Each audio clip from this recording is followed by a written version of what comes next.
Hello everyone, I'm Tay, and today we're going to be talking about Japan, particularly Kyoto, but also Japan as a whole. So Japan is an island country off the coast of Asia.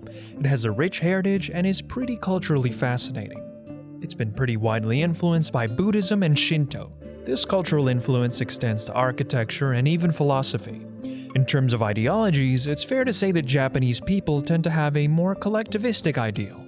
The respect for authority is often emphasized in morals and philosophies. It's also no secret that the options for tourism in Japan are vast, from the hustle and bustle of big cities like Tokyo and Yokohama, to more calm and serene areas like Kaga Onsen, known for its amazing hot springs. In a city like Kyoto, tourist attraction options have a balance between a city feel, the historic, and Mother Nature. The city is famous for its iconic cherry blossoms and historic locations, including the Tofukuji Temple and the Nijo Castle. With so much to offer, you won't be surprised to hear that Japan has seen a vast amount of tourism in recent years. Prior to the pandemic, and according to the UNWTO, in 2018 it saw a whopping 31,192,000 international arrivals. And I'm sure you can guess that Kyoto made up a large percentage of that. Now, for Americans, Japan can be quite the culture shock, because unless we're talking about a country like Germany, Japan and the US are as culturally different as two countries can be. Now, why is this? While it's mostly due to the countries' respective upbringings, consider that the US is a pretty diverse and multicultural hub, drawing its customs and traditions from many international sources. Japan, on the other hand, is very isolated. In fact, in the year 1600, its borders were closed to most foreign relations and trades for around 250 years. Damn. This has led both countries' respective cultures to evolve in radically different ways, producing interesting and distinct results, especially in the case of Japan. As previously mentioned, from a religious standpoint, Japan is mainly influenced by Shinto and Buddhism, whereas the US is predominantly Christian. This naturally means that ideologies and traditions within both countries are bound to be different as well. Now, going back to Kyoto, it's a destination with a very diverse tourist population. This is because activities are equally diverse. There are shrines, temples, and many historic sites to visit. But if strictly cultural tourism isn't your thing, you can always visit central Kyoto, where you'll find plenty of stores, restaurants, and even resorts. All the things for the commoners. But if you love nature and scenery, there's Arashiyama, with its stunning bamboo forests, and yes, you guessed it, even more cherry blossoms.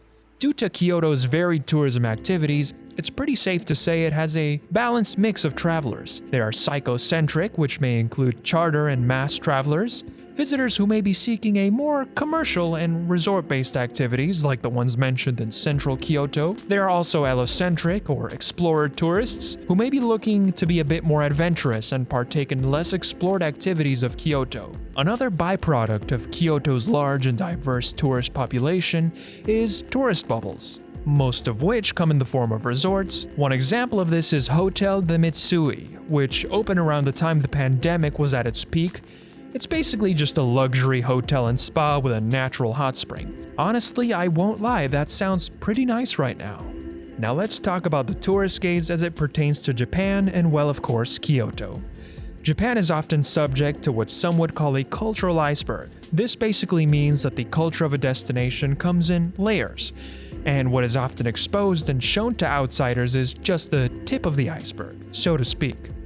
And it's no secret that Westerners nowadays certainly revere the more materialistic aspects of Japanese culture, or the gaze sold to them by the media. In younger generations, the term weeaboo is used to describe someone who is addicted to the materialistic side of Japanese culture. These people are generally sold a romanticized idea of culture, and this often revolves around materialistic aspects like anime, Japanese candy, and Japanese folk art in some cases. In the case of Kyoto, the gaze puts a lot of emphasis on the city's cherry blossoms, and the mystical connotation that it may hold for many.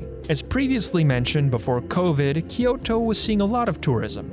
However, when the pandemic took hold in 2020, those numbers completely plummeted. This contributed to the disappearance of many businesses in Kyoto, and indeed all of Japan.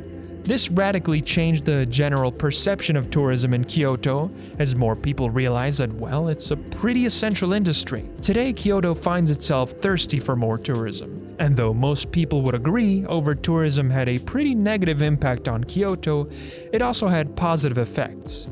The trick moving forward is tourism with moderation. Due to the effects of the pandemic, it would be difficult to say where in the tourism destination life cycle Kyoto currently is.